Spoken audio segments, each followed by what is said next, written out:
오늘 제목이 느헤미야입니다.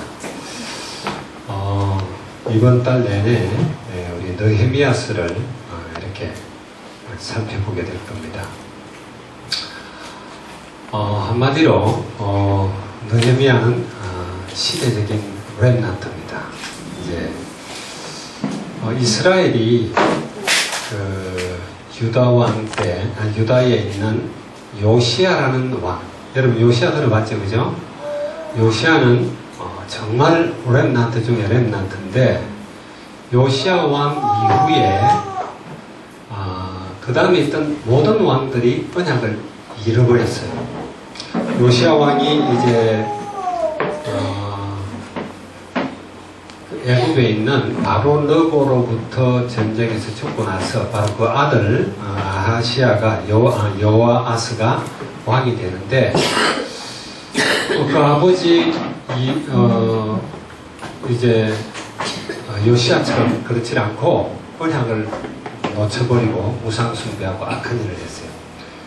그 다음에 이제 여호야김이라는 사람이, 김씨가 아닌 것 같은데, 여호야김이 왕이 됐는데, 역시 요시야 이후로는 애국 왕들, 바벨론 왕들한테 그냥 끌려다니면서 말만 왕이지 실제로는 옛날에 우리나라 호종 황제하고 비슷했다. 그리고 이제 여호야긴이 또 왕위에 오르고, 그 다음에 시드기야가 마지막 왕이 되는데, 그때까지 이스라엘에는 정말 하나님이 없는 것처럼 너무나 비참한 그런 행국이 됐죠. 포로로 잡혀가고, 또 시드기야는 여러분이 알듯이 시드기야가 보는 앞에서 느부갓네살 왕이 두 아들을 죽여버리고, 또 시드기야의 눈을 빼버리고, 그리고 제사슬을 끌고 가지고 바벨론까지 끌고 가는 그런 치욕을 당했죠. 언약을 놓쳐버렸을 때 찾아오는 그런 여러 가지 모습들입니다.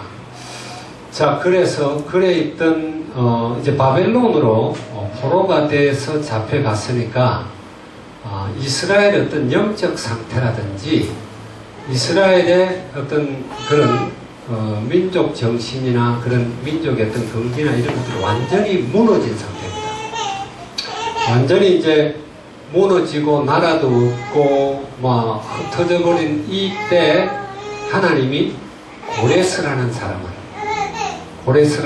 성전이 이제 무너지고 70년이 돼서 고레스 왕 원년에 스룹바벨이라는 사람을 세워가지고 이스라엘 백성들을 다시 고국으로 돌아오게 합니다.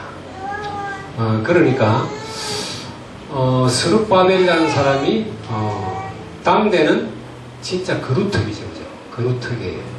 완전히 힘 빠져 있는 그 사람들을 다시 이스라엘로 돌아오게 해가지고 그곳에 예루살렘 성전을 재건하게 해요. 그러고 나서 예루살렘 성전을 재건하고 나서 약 80년이 세월이 흐르고, 그때 하나님이 또 에스라라는 학자를, 제사장이면서 학자를 일으켜 세웁니다. 그도 한 시대에, 그러니까 80년이면 2대나 이제 3대가 지나가는 거예요. 그 한 시대에 렘넌트로 일으켜가지고 말씀을 회복하게 하고, 이제 언약의 백성이 어떻다라는 걸 회복하게 이렇게 하는 귀하게 쓰임받는 사람이 이제 에스라죠.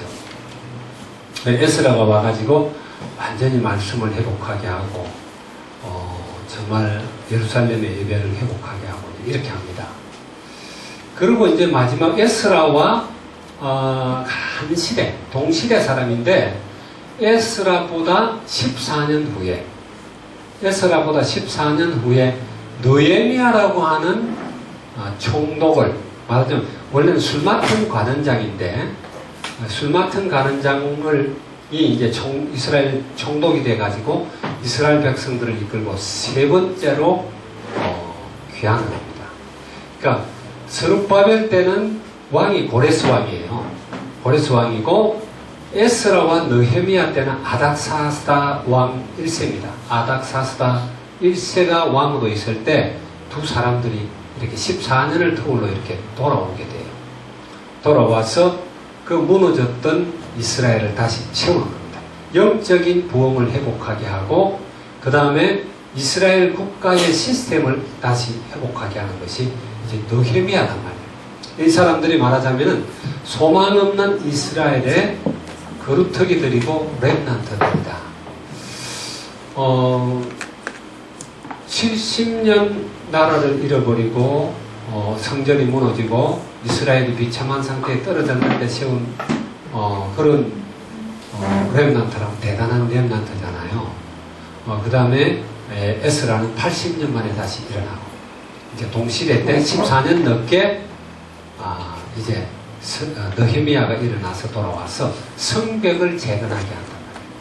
그러니까 처음에는 성전을 회복하게 하고 스룹바벨을 통해서는 그 다음에는 에스라를 통해서는 말씀을 회복하게 하고 율법을 회복하는 거죠.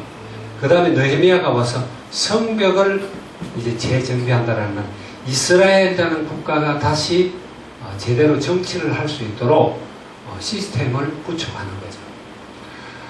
그래서 이런 사람들은 시대적인 그런 렘넌트다.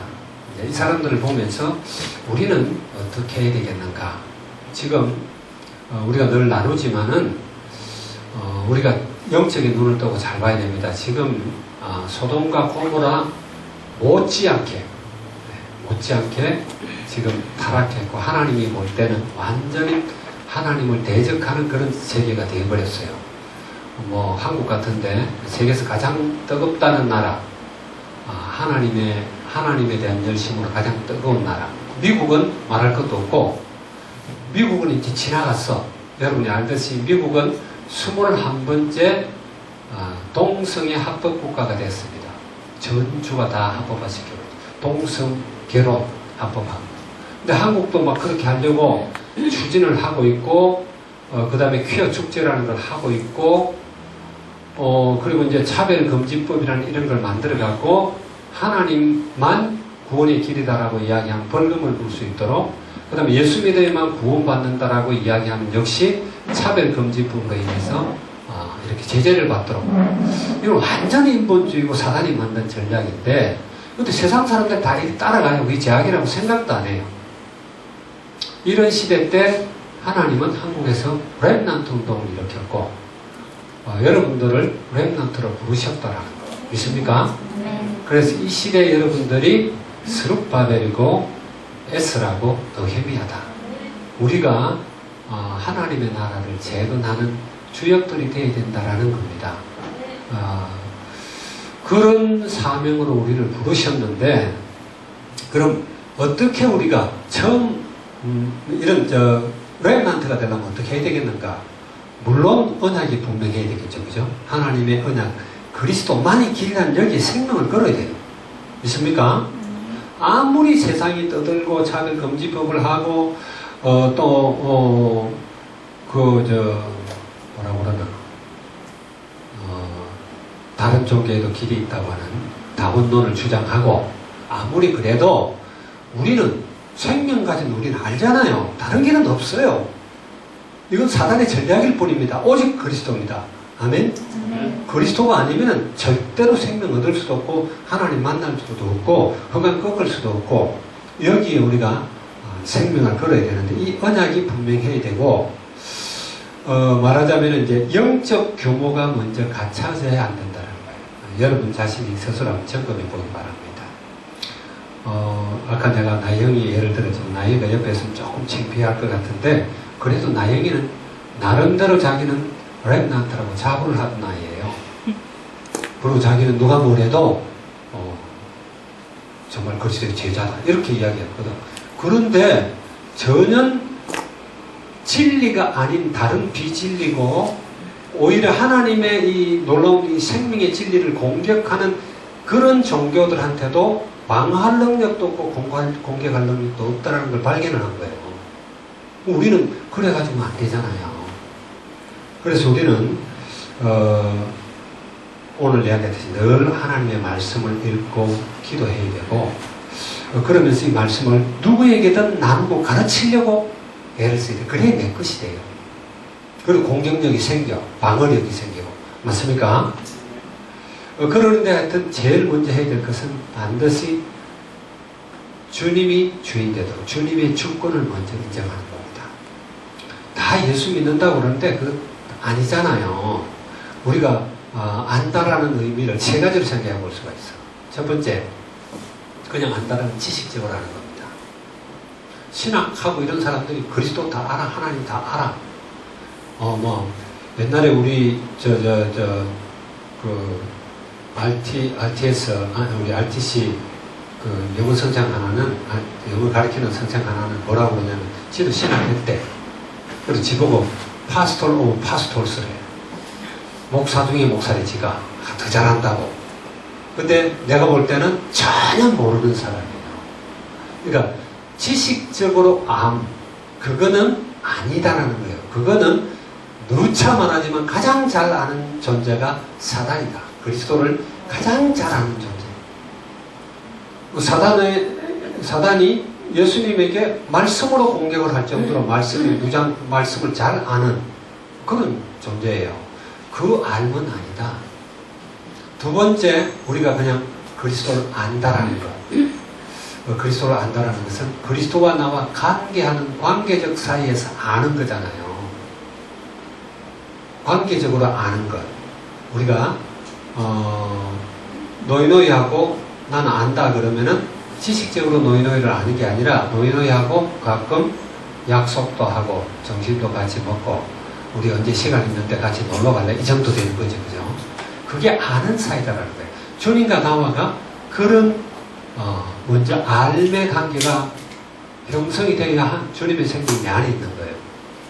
근데 세 번째 알미라는 것은 그렇게 안다기보다 주님을 완전 주인으로 아는 거예요. 맞습니까? 그냥 평범한 관계에서가 아니라 그리스도가 주인이고 왕이고 내 의지와 내 뜻은 그리스도 앞에서는 없는 거예요. 주님의 영광만 드러내는 거예요. 그럴 때 주님이 우리를 가장 기뻐하고 가장 하나님이 우리를 축복하고 가장 하나님의 강력한 능력으로 우리에게 역사한다는 우리는 그런 관계가 돼요. 주님이 우리의 생명이다. 그분이 바로 생명이다. 그분 없으면 나는 생명 없다 하는 그런 그 위로부터 오는 그 힘, 그게 생명력이에요. 우리는 그걸 자꾸 항상 얻어야 되니까 그런 것들이 먼저 이렇게 정립이 돼야 되고, 두 번째는 영적 규모에 우리가 정말 말씀으로 무장해야 된다.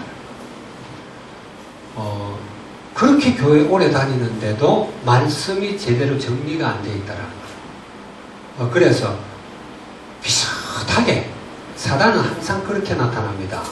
광명의 청사로 나타나고 하나님 말씀을 인용하면서 나타나고 가장 하나님의 은혜 속에 있는 것처럼 이렇게 나타나면서 우리를 멸망의 길로 끌고 가려고 해요.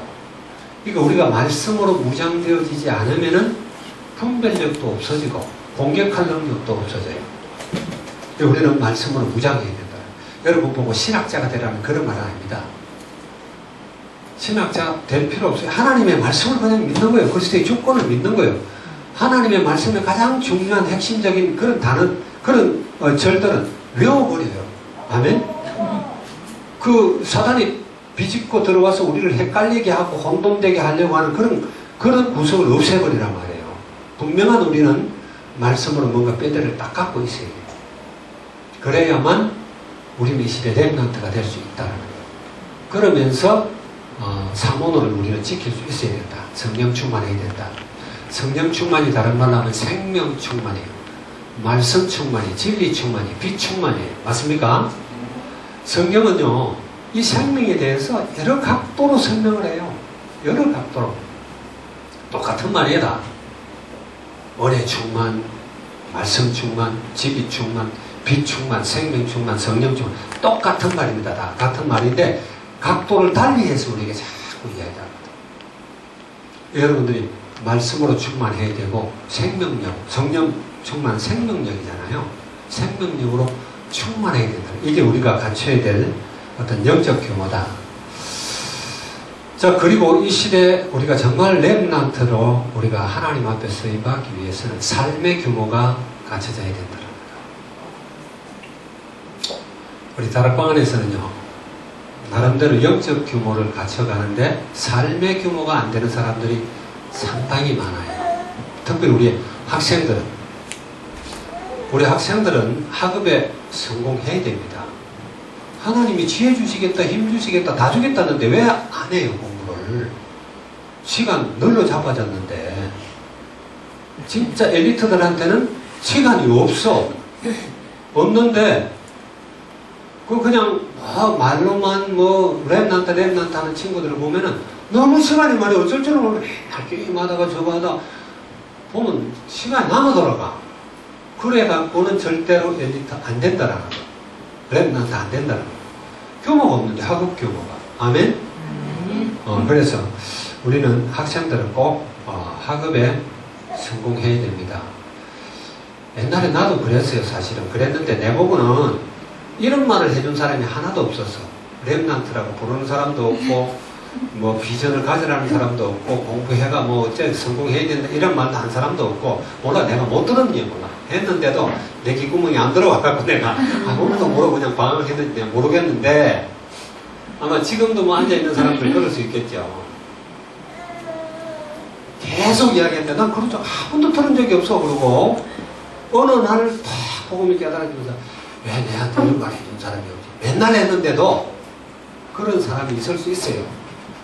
학업에 성공해야 된다. 그 다음에 삶의 규모에 있어서는 시간을 잘 사용해야 된다. 시간 관리.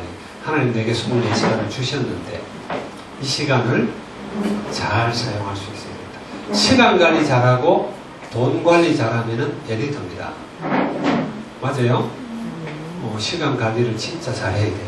그리고 돈 관리 잘해야 돼요.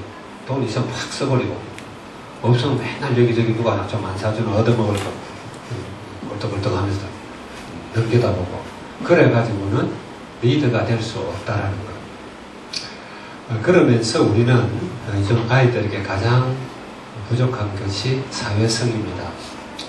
우리 사회가 그렇게 만들었죠, 그죠? 아이들이 아주 자기중심적으로 자기밖에 모르는 거예요. 어쩔 수 없어요. 부모들이 하나하나 너무 그렇게 돼. 주변에서 다 그냥 귀하게 보고 그냥 애가 해준다면, 원한다면 모든 걸 다 해주려고 그러고 이렇게 되거든요. 그런데 우리는 거기에 주저앉으면 안 된다. 많은 사람들과 원만한 관계를 가져야 돼. 그러니까 그릇이 클수록 모든 걸 수용할 수 있잖아요. 이상한 놈들 다 수용할 수 있는 거지. 특별한 사람들한테 좀 자기보다 부족해도 선배다 그러면은 그냥 좀 복종할 수 있고, 복종이라보다 순종할 수 있고, 그래야 또 자기 밑에 있는 사람들 리드할 수 있고, 그렇게 해야 오늘 말하는 느헤미야 같은 사람이 나올 수 있더라. 에스라가 될 수 있더라. 안 그러고는 우리가 이 시대를 이끌어가는 렘넌트의 자리에 힘들다. 영적인 규모만 갖췄다고 해서 사회적으로 우리가 사람들을 리드하는 그런 자리에 있기는 사실 힘들다는 거. 그래서 우리 렘넌트들은 이런 걸 갖춰야 됩니다. 그래서 우리 느헤미야를 한번 살펴보도록 하겠습니다. 오늘 기도 수첩을 보게 되면 느헤미야의 신분은 받았습니다. 이게 신분 문제예요. 우리 하나님의 자녀라면 영적 신분으로는 최고의 신분을 가졌는데, 내가 이 세상 속에서 어떤 신분을 가지느냐, 이게 참 중요해요. 자, 유다 지파 하가랴의 아들이었습니다. 아닥사스 왕의 바사국에서 장관이었습니다. 이게 특별히 술 맡은 장관이었잖아요. 술 맡은 장관. 음식 맡았던 그런 장관들, 이 장관들은 아주 왕이 신뢰하는 사람 아니면 안 돼요. 그래서 옛날에 그 박정희 대통령이 대통령으로 있을 때도 박정희 대통령에 대한 책을 쓰고 이럴 때 보면은 그 박정희 대통령 그 음식 만드는 요리사 셰프 있죠. 그 사람이 쓴 게 제일 많아. 그 사람 다 신뢰하는 거예요. 전부 음식을 그분이 만들기 때문에 대통령의 식성도 알아야 되고, 대통령 건강을 체크해야 되고, 또 어떤 게 해로운지 안 해로운지 음식도 연구해야 되고, 막 이래가지고 그냥 이렇게 돌고. 그러니까 음식을 맡았다는 말은 진짜 왕하고 통한다라는 사람. 통한다. 그렇게 성공한 사람이지. 그런 어떤 신분 때문에 이 사람은 지도자가 될 수 있었다라는 거예요. 느헤미야 1장 11절, 2장 1절 여기 보면 이제 나오죠. 우리는 하나님의 자녀로서 영적 신분을 가지고 있습니다만 우리가 세상으로도 리드할 수 있는 그런 자리에 있어야 된다. 그리고 예루살렘 소식을 들은 느헤미야는 왕에게 간청하여 성벽 재건의 허락을 받게 되었습니다. 아무나 부탁한다고 이게 되나? 안 되는 거죠. 진짜 신뢰할 수 있는 사람들.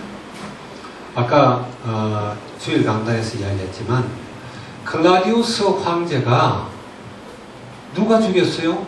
그 아내 아그리피나가 잔치를 열면서 특별히 클라디우스 황제 먹는 음식을 독버섯을 지가 요리해야 거예요. 그러니까 그거 먹고 죽었거든요. 그러니까 저 아내는 그 믿을 여자가 아니야. 자기를 위해서 남편이고 아들이고 주변에 있는 다 죽일 수 있는 사람. 그런 사람인 믿다 보니까 로마는 엉망이죠, 그죠? 그래서 야닥사스다 왕이 느헤미야를 그렇게 신뢰했기 때문에 예루살렘 재건에 대해서 이야기를 하니까 당장 허락하는 거예요. 총독으로 임명해갖고 내보내는 거예요. 우리도 그런 좀 신뢰받을 수 있는 그런 사람이 되어야 되는데, 여러분 시보 이야기 알잖아요. 유 목사님 이야기 많이 하죠, 그죠? 카네기, 강철과 카네기의 후계자 시보. 시보는 초등학교도 제대로 못 나온 사람인데 그 사람이 처음에는 그냥 일용직으로 그 회사에 취직해갖고 청소하고 그랬어. 근데 워낙 이 사람이 성실하고 일을 찾아서 하고 이런 것들이 눈에 띄어가지고 이제 정규직으로 승진을 하게 되고, 정규직에서도 가는 데마다 모든 정성을 들여서 하니까, 그래서 이 사람이 나중에 그 어마어마한 강철 제국을 갖다가 후계자가 되죠. 후계자가 되는데 자기는 극구 안 된다고, 자기는 안 못한다고. 박사들이 그렇게 많은데 어떻게 내가 되냐. 그런데 카네기가 그러잖아요. 박사는 너무 많다. 머리가 부족하면 그런 사람 써라. 능력 있는 사람 많다. 그러나 당신처럼 정말 신뢰할 수 있을 만큼 회사를 사랑하고 아끼는 사람은 드물다. 우리도 이런 거 정말 본받아야 된다는 거예요.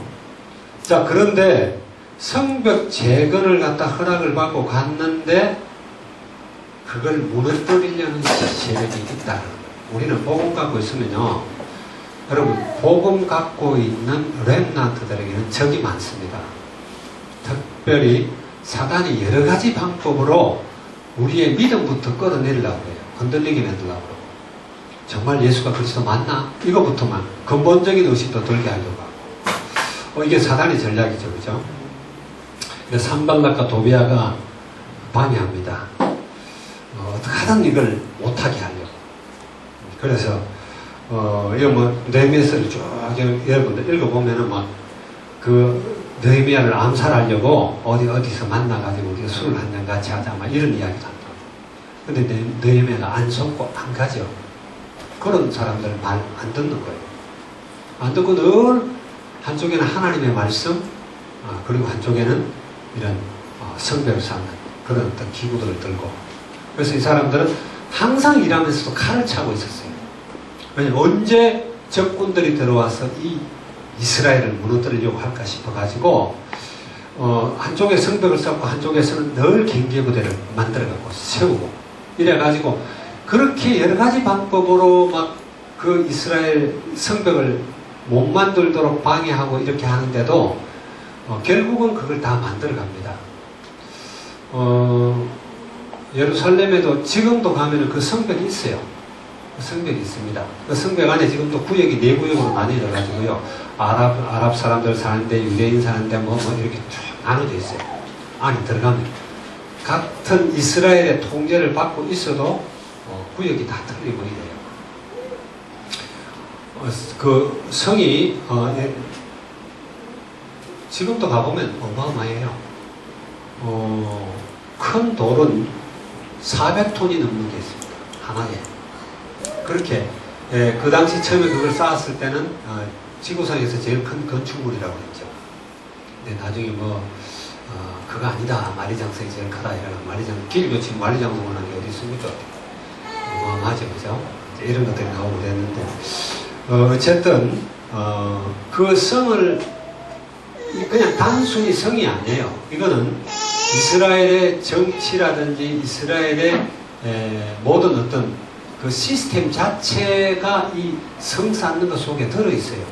이걸 하면서 이제, 여러 가지 이스라엘을 방비할 수 있는 보안부대라든지 여러 가지 시스템들을 하나 만들어가면서 다시 국가로 형성이 되어진다. 자, 이방인의 방해가 있었습니다. 읽어보면 알겠고, 산발락과 도비아는 성벽 재건에 대해 조롱했습니다. 조롱하고 별 유혹도 하고 별 소리를 다 했죠, 그죠? 또 성곽공사 못하도록 방해하고, 네면은 군사를 무장하여 성곽공사를 진행했습니다. 아참은 쏟는데 절대로 안 쏟고, 영적으로도 깨어 있어야 되고 다 깨어 있어야 돼요. 이게 단순히 이방인이 아니라 영적으로 하나님을 대적하는 흑암 세력이에요. 흑암 세력이 이스라엘 성을 못 쌓도록 하니까 여기에 깨어 있도록 렘넌트들이죠. 자, 세 번째입니다. 느헤미야가 했던 중요한 사역이 있었습니다. 첫 번째는 신앙을 계획했습니다. 뭐니 해도 우리는 이게 먼저입니다. 먼저 주님과의 관계가 바로 되어야 돼요. 아무리 이스라엘이 왕이 정말 정치를 잘한다 할지라도, 말하자면 여로보암이라든지 아합은 북이스라엘에서 가장 강한 왕이었고 가장 정치를 잘하고 덕망이 높은 왕들이었어요. 그런데도 하나님은 그 사람들을 가장 악하다라고 평가를 했어요. 왜 그렇죠? 하나님으로부터 돌아서게 하니까, 우상을 숭배하게 하니까. 그러니까 그 이스라엘은 그렇게 강해 보이지만 결국은 10집 하나 올라갔는데도 남유다보다 훨씬 빨리 멸망해요. 이제 931년에 BC죠. BC 931년에 솔로몬의 아들 솔로몬이 죽고 그 르호보암과 여로보암이 나눠집니다. 나눠지면서 르호보암은 유다와 그 다음에 베냐민 지파를 가지고 남유다 왕국을 유지를 하고 10지파는 위로 올라가고 여로보암이 이스라엘 왕국을 만들어요. 그 931년이에요, 그때가. 그랬는데 722년인가, 200년 지났어. BC 722년에 북왕국은 완전히 무너졌다. 남유다도 언약이 잊어버리고, 그래도 언약의 왕들이 있었고 렘넌트들이 있었기 때문에 586년까지 내려오는 거예요. 150년이나 더 길죠, 그죠? 그래서 먼저 우리는 언제나 하나님과 나와의 관계가 먼저 정립되어야 된다. 여러분 날마다 그거 체크하세요. 정말 그리스도가 나의 주인인가? 그거 체크하세요. 올해 하나님께서 우리한테 그런 메시지를 주셨잖아요. 그리스도 예수를 주고받으라고 하는 거. 그전에는 왜 이런 걸 발견 못했을까 할 정도로 내한테는 큰 충격이었어. 그게 전혀 본부의 메시지를 듣고 내가 그런 걸 잡은 거 전혀 아니에요. 내가 그렇게 잡았는데 보니까 본부에서도 그런 메시지가 흘러 나오더라고. 이게 같이 가는 거예요, 결국은. 그리스도에 대해서는 너무나 많은 지식을 우리가 알고 있어요. 그리스도가 누군가. 그리스도는 모든 문제 해답이 그 안에 다 있고, 그리스도가 참 선지자, 참 제사장, 참 왕이다. 이런 거 전부 다 믿고 정리를 했는데, 그럼 그분과 나와의 관계는 뭐냐 말이에요. 주관적 관계가. 객관적으로 그리스도를 우리가 아는 것 뿐이지, 그리스도하고 나와의 관계가 뭐냐. 그랬는데 보니까 정말 그리스도가 나의 주인이 못 되고 있더라. 내가 주인 노릇하고 있더라. 이래서 올해는 이제 그런 관계를 우리가 다시 회복하게 됐는데, 여러분들도 꼭 항상 체크해서 그리스도가 주님 될 수 있도록. 사실은 베드로가 고백할 때도 예수님한테 주가 주는 그리스도시요 살아계신 하나님의 아들이십니다 고백했을 때 그리스도로 고백하기 전에 먼저 주님으로 고백이 되어졌던 거예요. 이미 주님이 했거든. 주여 하고. 주로 관계가 됐는데 그분이 알고 보니 그리스도라는 거지. 근데 우리 거꾸로 주는 그냥 입에부터 주고 맨날 하던 주니까 그냥 주주 하는데 그리스도라는 걸 깨닫고는 우리가 막 충격을 받은 거예요. 받았는데 그 충격에 따라다니면서 그리스도가 나의 주님 되심을 잃어버렸어. 주와의 어떤 그런 관계가 있었다는 걸 깊이 생각을 하게 했던 거예요. 그분이 주인 되어야 될 줄 믿습니다. 그 다음에 이제 신앙을 계획하고 국가를 재개했습니다. 국가라는 것은 규모고 시스템이고 뭐 정치, 종교, 또 경제, 문화 모든 것이 국가 속에 다 들어가 있잖아요.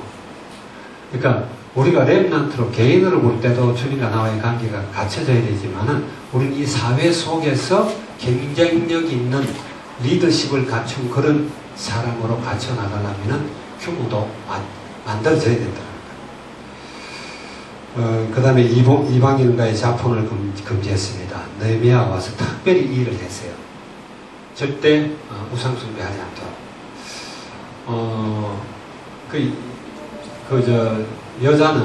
여자들은 남자 잘 만나야 돼요. 만나갖고 막 쌈박질하고 그래도 복음 가지고 예수를 주라고 고백하는 그 사람하고 결혼해야 돼요. 맞습니까? 그래야 방향이 늘 싸워도 방향은 한 방향으로 나가기 때문에 괜찮아요.